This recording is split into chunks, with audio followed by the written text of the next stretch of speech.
génocide est raté. Mais chaque jour, il tombait déjà. Alors, le vélo roté, ma voix, mais il y a le roté. Ma chaîne m'a ça raté. Pour ça, il y a un téléphone. Non, pour ça, il y a un téléphone. Attends, on va faire ça. Personne, je ne veux voir aucune jeep de militaire chez moi. Je ne veux pas. S'il vous plaît, rentrez chez vous. Et vous avez vu comment la police a réagi. Une police composée que de Koulouna. Une police composée que des voleurs qui ont tiré à balles réelles.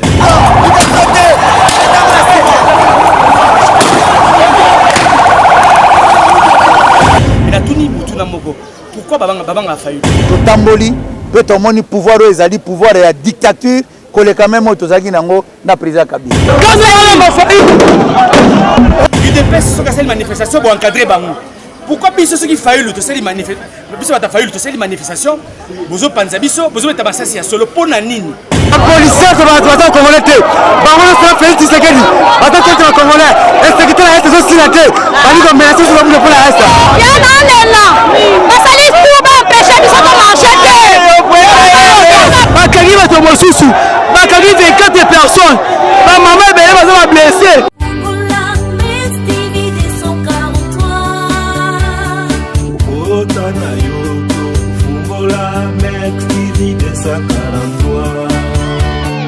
Je ne fais chaque information crédible mais à la source.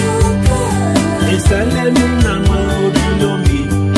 À Austin, à Catalogne. Formation politique, socio-culturelle, musicale, religieuse. Professionnelle, publicité, marketing et management. Maman, Elingi,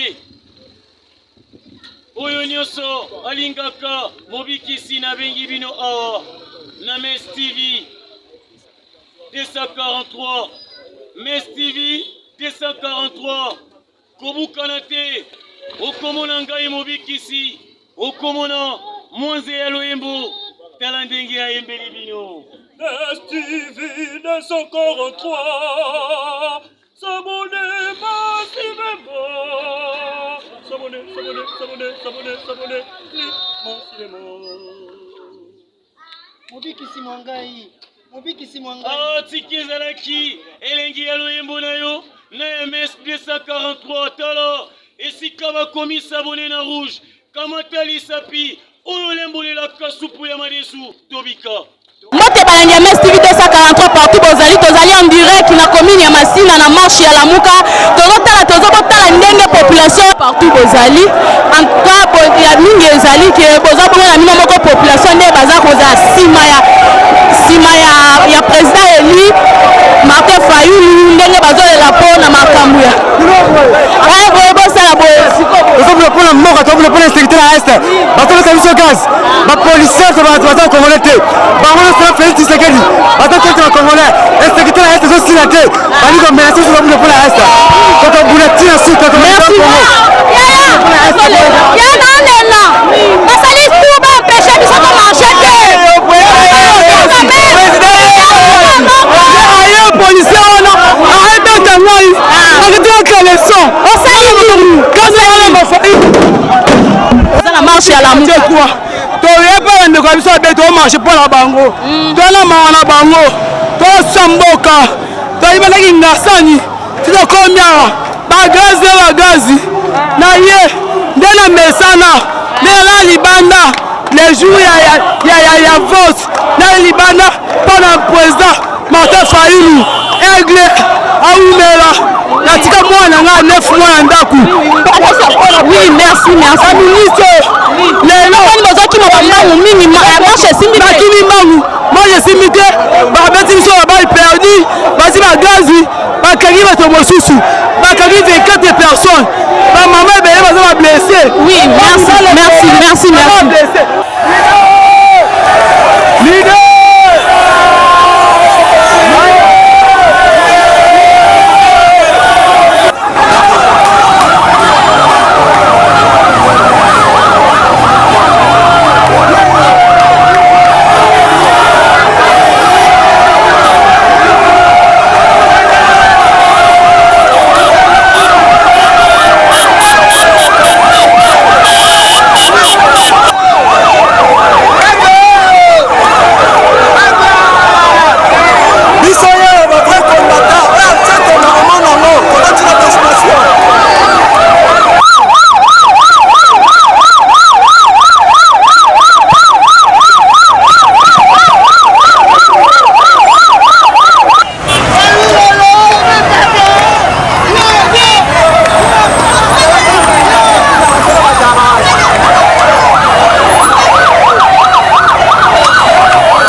Ozalaki Vukuna. Bonjour.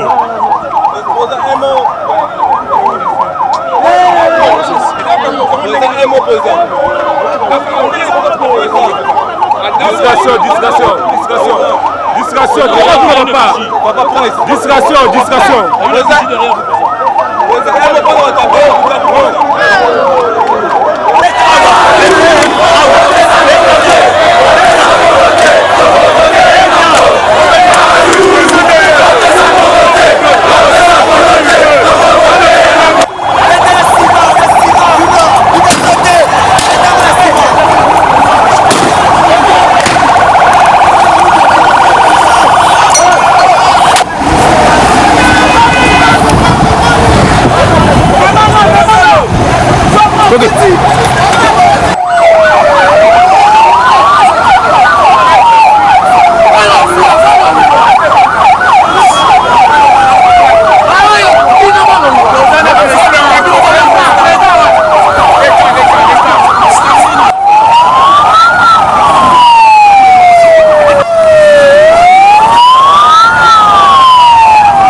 Soit à Rwanda, à génocide. Mais biso ata site génocide raté. Mais chaque jour na ben il tout il tombé déjà. Alors le vélo roté ma voix pas mais le vélo roté. Ma chaîne ma sala raté. Kalaté comme avec tout la biso mais tiens jeunesse yo to tanga souté. Mais moi la lève beni. Ya bisa bango, on tout arrête dans les bango bango. Pour ça il prend téléphone. Non pour ça il prend téléphone on va faire jambo. Attends moi va faire ça va dire jambo. Là pour on dit la téléphone.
personne, je ne veux voir aucune jeep de militaire chez moi. C'est que bateau ta moto, ta moto, Pas moto, pas de jeep.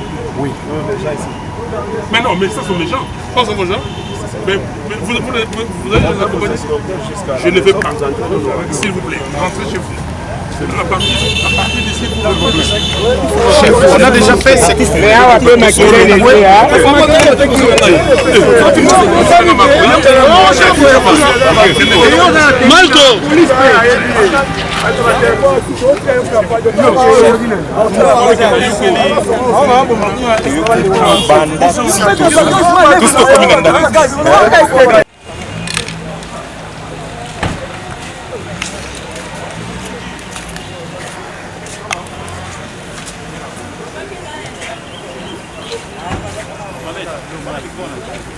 À l'est du pays.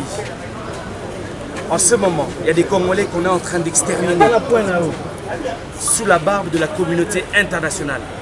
C'était l'objectif de l'interpellation du présidium de l'Amouka, du coordonnateur général de l'Amouka, le Premier ministre honoraire Adolphe Mouziti, mais aussi du président élu Martin Fayulu. Et vous avez vu comment la police a réagi. Une police composée que des Koulouna, une police composée que des voleurs qui ont tiré à balles réelles, qui n'ont fait que tirer à balles réelles. Il faut se poser la question, pourquoi ont-ils peur de Fayulu? Pourquoi avez-vous peur de Fayulu? Fayulu n'était pas là pour vous combattre.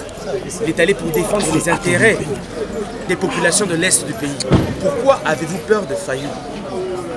Pourquoi à chaque fois que nous marchons pour demander la pacification de l'Est du pays, vous êtes révoltés? Êtes-vous complices?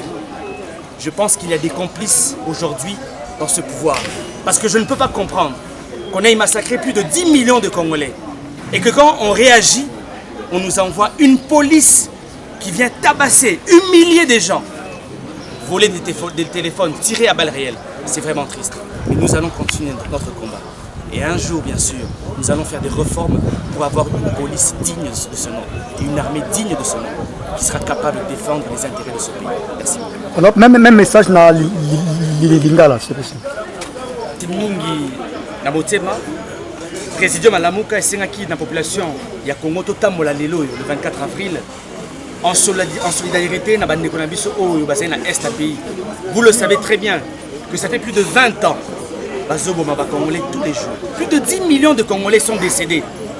Le présidium à Lamuka, à la tête avec le coordonnateur général, le Premier ministre honoraire et le président élu Martin Fayulu, basengi la population totambola à l'intérieur d'un pays totambola pour dire non au génocide, pour dire non à l'extermination du peuple congolais. Parce qu'ils ont exterminé le peuple congolais sous la barbe des Nations Unies, sous la barbe de la communauté internationale. Mais aujourd'hui, nos propres frères qui se sont dit démocratiques hier, Panzi Biso Nanzela, Beti Biso Masasi, malheureusement, Beti Biso gaz lacrymogène, Bouki Batou, Maboko. Police soit composée à Bakuluna et Zali Maramasoni Mingi. Mais na tuni Mutuna Moko. Pourquoi Babanga a failli? Babanga a failli pour la Nini. Tant que vous avez la manifestation, vous les encadrez. L'UDPS, ce que c'est une manifestation, vous encadrez Bangou. Pourquoi puis ceux qui faillent tout c'est les manifestations, vous avez Panzabiso, vous avez Tabassasi à solo pour la Nini. Il faut se poser la question. UDPS, ça comme un tina parlement, comme menacé par tout tina parlement. Tout le monde a la police à réagir. Mais biso a lelo to bimaki poto ba non sur les génocides où ils ont est un pays. Mais ba robeta masasi, ba robeta ba gaz lacrymogène, ba continue la biso à policier à Mouyibi. Une police composée que des voleurs qui n'ont fait que voler des téléphones. Koyiba ba mbonga batu. Non mon cher ami, mais je comprends pourquoi on ne gagne pas. Avec une armée faible composée de Koulouna, tu vas gagner Nengenini. Avec une police composée de Koulouna, on va sécuriser le peuple Nengenini. Mais, ce pays nous appartient tous. Et il y aura des réformes dans ce pays. Nous aurons une police forte, une armée forte qui sera capable de défendre les intérêts de ce pays. Mais la retour Boye, Boban a failli le Ponanini. Voilà. Parler de la répression, nous devons d'abord dire à l'opinion nationale et internationale que la marche d'aujourd'hui, avec comme objet principal notre solidarité à l'égard de nos frères de l'Est, nos frères de Beni, nos frères de Lituri et tout ce qui se passe, nous disons que c'est un pari gagné. Pari gagné parce que le président Martin Fayoulou, le commandant du peuple, lui-même a été au front. Il a prouvé à la face du monde et à nos frères et sœurs de l'Est qu'en tout cas, il témoigne la solidarité à leur égard. Il y a eu aussi le Premier ministre Mouzito, membre du Présidium, coordonnateur, qui était avec nous. C'est une très bonne chose. Il y a eu les députés, il y a eu les sénateurs, il y a eu tout le monde qui était avec nous. Secrétaire général de l'ECD, secrétaire général des nouvelles, tout le monde était au rendez-vous. Et nous disons merci à toute la délégation. La répression a été au rendez-vous aussi. En tout cas, cette répression, nous pouvons dire, c'est plus que même la répression que nous avons vécue à l'époque du président Kabila. Ça, c'est grave. Dis jamais vu où on voit les policiers s'acharner à l'égard des paisibles citoyens, arracher les téléphones, faire ceci, on tabassait les gens. Mais ce qui est grave, est que ces policiers-là sont tous Congolais. Et nous sommes en train de témoigner notre solidarité à l'égard de leurs frères et sœurs congolais. Vous vous rendez compte? Donc, dis jamais vu. Et ce qui est grave, les pouvoirs en place, comment on peut refuser aux compatriotes de marcher pour la solidarité à l'égard de leurs frères et sœurs? Ce qui est encore grave est que les pouvoirs qui nous refusent aujourd'hui de marcher, ce sont les amis et frères avec qui nous avons été à côté du président Etienne Tshisekedi, où il nous a dit qu'il faut donner aux Congolais la liberté de marcher. Et eux, ils ont décidé de marcher sur la Constitution. Au moment où la Constitution reconnaît ce qu'on puisse écrire, on a écrit, on a informé, mais ils nous ont envoyé cette répression.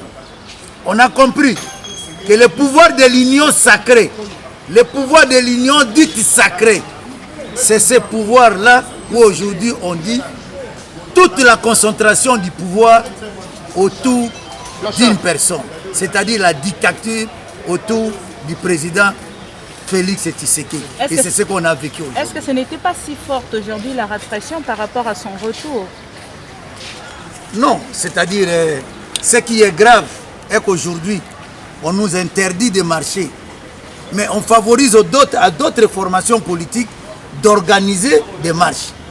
Voilà les poids de mesure. Et c'est ce qui est très grave. Donc, nous voulons dire aux Congolais et aux Congolaises que nous sommes en face d'une dictature, plus que même ce que nous avons vécu à l'époque où nous tous, au rassemblement autour du président Tshisekedi, on disait non au président Kabila, mais maintenant c'est pire que ce qu'on a vécu avec Kabila. Quelle dictature que nous sommes en train de vivre. Voilà l'union sacrée, voilà l'union dite sacrée, voilà la dictature au rendez-vous. Merci. Voilà. Monsieur Fayoulou, le Premier ministre Honoré Mouzito, les coordonnateurs de la DISOC, Lissanga et tout ce monde-là, ils se sont d'accord pour marcher pour la solidarité à notre égard.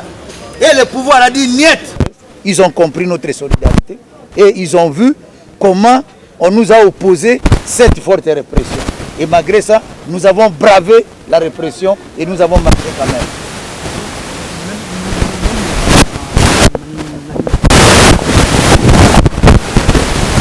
Bon, Nalingana toloki ko baba. Biso bandeko ya la muka ba papier za bino. Biso bandeko lokola biso na DISOC bazali na sima président Martin Fayoulou. Lelo toyaki parce que ezali mokolo tolingi kolakisa na bandeko na biso ya mibali, bandeko na biso ya basi, baye bazali na este, baye bazali kokufa na Beni, na Ituri, pe lelo toyoki meme na Équateur na mbandaka insécurité ekoti. Tolobi awa mwana mboka président Martin Fayoulou alobi totambola pona kolakisa ke tozali na bolingo na bondeko na bandeko na biso bazali na est, tokamwe ke bandeko na biso baza na pouvoir lelo bayebi ke tozalaki koloba na président Kabila dictateur azoboyela biso ba marche biso moko baye tozalaki na bango lelo bakomi na esika baza na pouvoir bakomi nde kosala nyonso contre ke biso baninga na bango tozali kotambola totambola te kaka pona ko témoigner ko lakisa na bandeko ke tozali na bolingo na bango bongo boboya tozaki na mbeli te même ba combattant mabanga te eloko te kaka kotambola pona koloba ke iyo tozali na bandeko na biso ndenge bozomona passe ndenge bazoboma biso talabwe bon bino bokoboya bongo ndenge ni pouvoir angé ko sala effort ya kotia kimia soki ezoboya même totambola pona kolakisa ke tolingi bandeko na biso bazomona pasi toza sima na bango bongo tokamwe oyo tomoni lelo ndenge balandi bandeko kobete bano tozaki na bango kosimba biso kobenda benda bayebi te ke oyo aza te oyo tomoni ezalaki somo topesi merci mingi na président Martin Fayulu na premier ministre Honoré Muzito pe na bandeko banso bazalaki na biso secrétaire général SID ba honorable à dos tout le monde totamboli malamu tozongi mais topesi lokumu na nzambe po abateli biso ndenge bazali kobete masasi wana mais ntango mosusu moko na biso lelo tozongi bongo te topesi merci na nzambe pe courage na président Martin Fayulu bandeko este bandeko Beni bandeko Ituri bino boza kuna eza insécurité ambana bomoni ndenge président Martin Fayulu a témoigné bolingo na ye pa na bino pe bomoni ndenge bato bandeko bazali na pouvoir baboyi ke to témoigner bolingo pa na bino tozaki lelo na pembe totie boye pona kolakisa ke bazoboma bandeko na biso mais totamboli pe tomoni pouvoir oyo ezali pouvoir ya dictature koleka même oyo tozalaki nango na président Kabila. Merci Ming. Oui, papa marche en le kindengenin. Est-ce que salamito et salamité boyebo correspondre à la bandeko bazolanda bino? Bon, marche salemi. Marche salemi. Il faut d'abord marche en zalaki pour nani. Marche zalaki parce que to lobby que non trop c'est trop. Bato baleki kokufa. Doyebi su kotanga même pas monta batonde ba okufa. To lobby que non biso ba congolais. Biso na kata Kinshasa tokoki kotika te ke bandeko na biso ya Beni bakufa ka air nyonso. Parce que makila o bango baza nango yango pese pa na biso yango tolobaki to bima libanda to manifester po to lakisa bolingo na biso po na bandeko ya este mais Chilombo na gouvernement na ye na ba policier na ye balobi to ko marcher te parce que eloko wani fo yeba eza organisé na Chilombo ata bato babanda ko kufa na époque ya Kabila mais ya lelo eleki mama c'est-à-dire ba corps Chilombo signaka il faut ba vérifier yango malamu ba corps wana signaki po na nini yango wana lelo este bato bakomi kosila yango tolobi o ezaka ibandeli soka kanisi keno akati biso bilamba ba policier ba beti biso ba botoli ba téléphone ba yibi ba sapatu nde peut-être tokolemba te tamie ba ya oboma pe biso na Kinshasa tozo senga Chilombo a former lisu ba policier na ye wana malamu po biso pe tozo formation tokoya marche tango président Eli Martin Fayulu ko convoquer marche tokoya lisusu yango na eko ebisa bande kwa este bo CDT biso pe tokotika bino te tokozala na bino soki mokonzi na biso Fayulu asengi to bima tokobima lisusu po na bino si fo tokokufa po na bino yango na eko ebisa ba congolais nyonso bana kini nyonso o eze bandeli biso lelo toyaki mbala ya sima boya lisusu ebele ndenge toyaki lelo tolakisa mokili mobimba keno tolembi tokoki kokufa lisusu boyete toza banyama te toza batu lokola bango toza batu lokola Chilombo kanisa te keno ye lelo akomi place wana tobunda bitumba na IDPS ya mama tobunda bitumba na IDPS wana to marcher na bango to bandaka kofinga Kabila ke Kabila otina ba policier ba beta biso mais lelo Chilombo yango babenga bato babengeli lingi ya pamba ngana opesa bango ki bana raison parce que na ko comprendre te que Chilombo to bandaka tamsu ko mageto ndaki mani ba marche mususu o comprendre ngana ancien IDPS on a le baba ibinga Chilombo ba marche mususu andaza convoquer biso to marcher to défendre mais yake na ekota la match na ba pays mususu mais biso to ebisa ke non akanisa te ke non to kolemba kolembisa biso te o ezaka ebandeli to ko marcher lisusu nini ya lamuka po to moni kuna bagazi ebeti biso na bata presse biso pe to souffrir makasi pour na kolanda kaka président Eli marche de kindengeni. Oui, merci beaucoup. En tout cas, je crois que au tu mon gros le banc que ba beti bino bagazi bino la presse alors que vous êtes censé au sam ça na bino en toute liberté mais ba beti bino bagazi. En tout cas, aux Ezali, il y a Mabé Makasi, aux Ezali, le comment on déplorer Makasi Ezali que marche Ezali qui est organisée pour en guise de solidarité dans Oezo les Cana Est. Bazo Boma, je crois que Yosa et après Soyebi, les enfants, élèves, jusqu'au moment où nous parlons, Baza wana libanda mairie Bazo, balali wana, il y a des images, balali. Pourquoi? Parce que Eleki.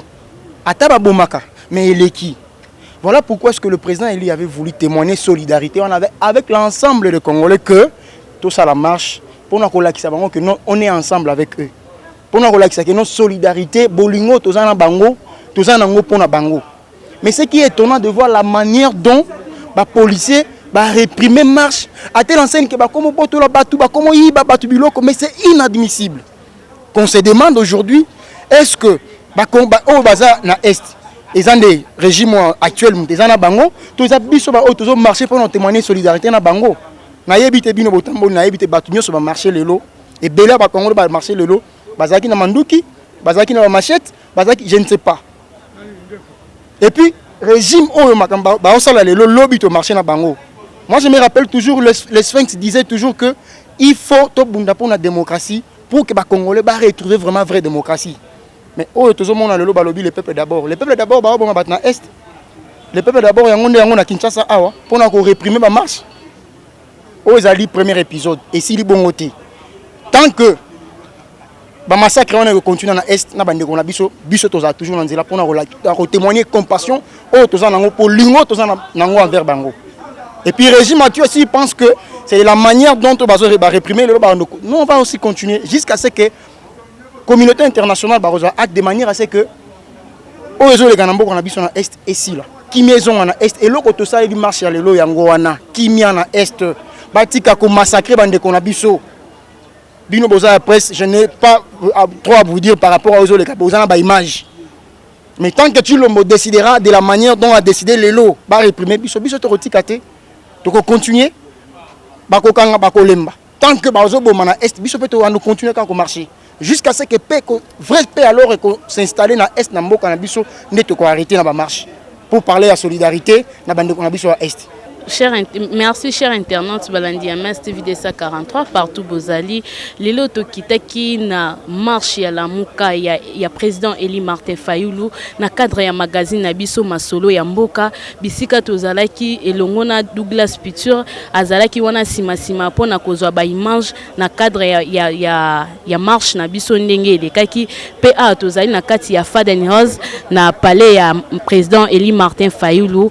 Merci chers internautes, Balandi MS TVDSA 43. Vous s'abonnez massivement à MS TVDSA 43. Il y a moi Namboka Mao Bilombi, Bisika Azali na Kati à London. Merci, bye bye, bonne suite des programmes.